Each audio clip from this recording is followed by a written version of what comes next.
Erdogan, the Sick Man of Europe, from Kathimerini, by Michael Rubin, September 08, 2024.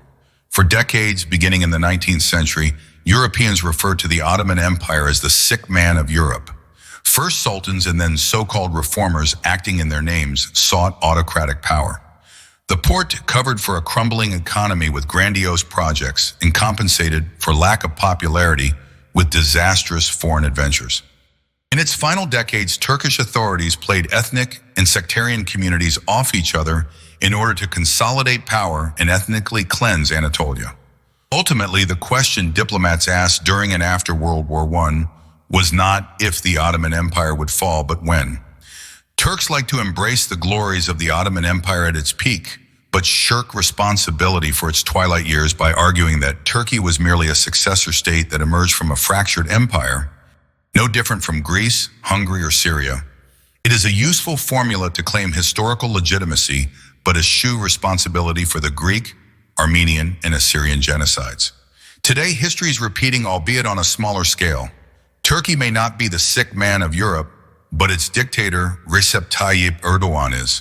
Erdogan is literally sick, whether it is an epileptic fit in a locked armored car, a bout of colon cancer, or an apparent on-air heart attack. At 70 years old, Erdogan is still relatively young, but his vigor lags. He has repeatedly fallen asleep during televised speeches and state meetings. Erdogan's age may cover for him, and his troll armies declare his bodily waste smells like roses. But there is no hiding that, as with President Joe Biden in the United States, age has won over ambition.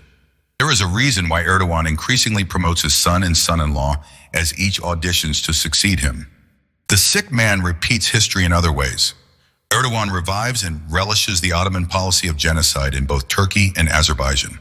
As Erdogan continues to deny Armenian genocide from more than a century ago, he and his partner in crime, Ilham Aliyev, revived the Young Turks playbook. The opening salvo of the original Armenian genocide, for example, was the arrest of Armenian statesmen and intellectuals. This is why the imprisonment of Artsakh leaders following the Turkish-backed Azerbaijani invasion of the Armenian-populated territory has been so chilling. Turkey's continued blockade of Armenia proper violates the 1921 Treaty of Moscow.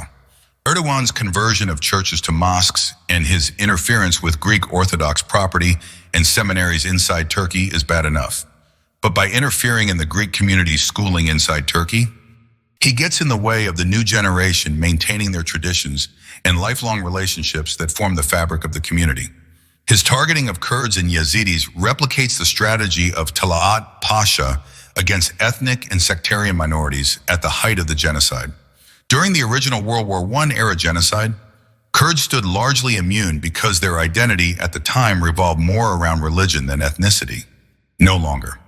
Today, Turkish security imprisons elected Kurdish leaders while the Turkish military's drones and F-16s bomb Kurdish farmers in villages in Syria and Iraq. Most of the 2,000 Yazidis sold by the Islamic State who remain in captivity today reside as slaves inside Turkey.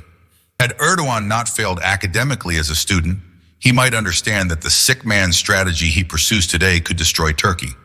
Rather than preserve the Ottoman Empire, playing ethnicities off each other while holding Turks up as a privileged class exacerbated fault lines and led to the Ottoman Empire's collapse.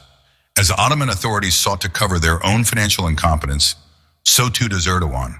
Turkey today is insolvent. Reform was too little, too late. Erdogan can distract with Islamist rhetoric, anti-Semitism, and ethnic hatred, but this does not save Turks from losing their savings to inflation. As much as Erdogan embraces neo-Ottomanism, Turkey has permanently lost Iraq, Syria, Egypt, Bulgaria, and Greece.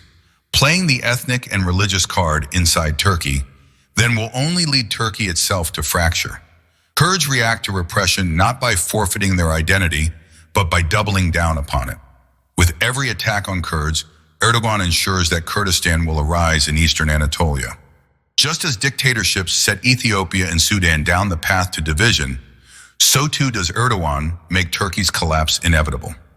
As Turks recognize Erdogan himself as the problem, he may find himself facing a Talat Pasha precedent in another way, especially if his victims grow too impatient to outweigh his current decline. Either way, Turks face an irony. As Erdogan talks about a two-state solution in Cyprus, his own legacy could very well be a two-state solution in Turkey.